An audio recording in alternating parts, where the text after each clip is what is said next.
ओम नमो भगवते वासुदेवाय। आज का जो सुंदर प्रसंग है यह इतना सुंदर है कि जीवन के लिए अति महत्वपूर्ण है।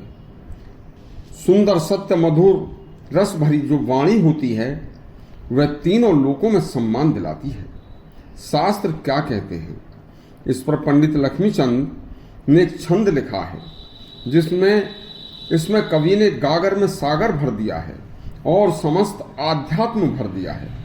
सुनिए। फूलों से मकरंद झरे हल का प्रकाश सितारों से,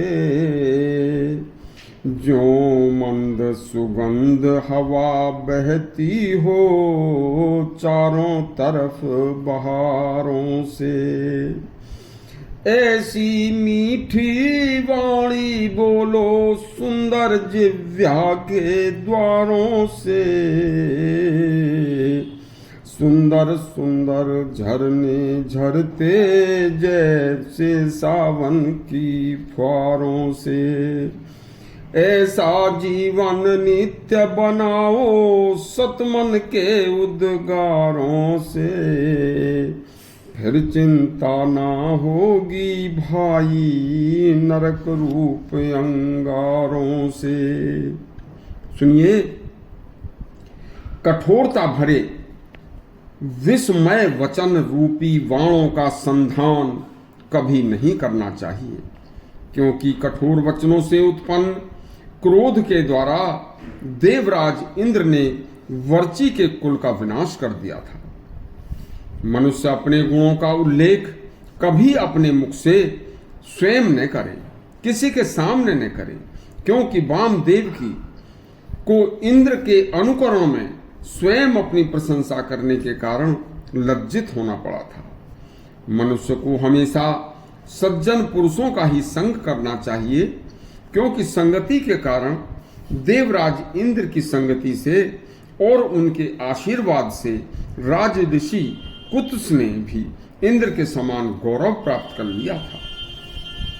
सत्पुरुषों का दर्शन तथा उनका आदर करने से बड़ी बड़ी विपत्तियां भी नष्ट हो जाती हैं। राजा पुरुकुत्स ने की पत्नी ने सप्त ऋषियों का भक्ति पूर्वक सत्कार करके उनके निर्देशों का पालन करके पुत्र प्राप्त किया था। अमृत की कामना करने वाले मनुष्य को निष्ठा पूर्वक वेदों व स्मृतियों में बताए हुए सदाचार का सदा पालन करना चाहिए, क्योंकि ऋभुओं ने मनुष्य होकर भी सदाचार व देवत्व के प्रभाव से अमृत प्राप्त कर लिया था। संसार में भाई के समान दूसरा कोई सच्चा मित्र नहीं होता। सुबंधु को भाइयों ने मृत्यु के मुख में पड़े होने पर भी देवताओं की स्तुति करके मृत्यु से छुड़ा लिया था। महाराज देवापी अपने छोटे भाई शंतनु को समस्त राज देकर स्वयं वन में चले गए थे।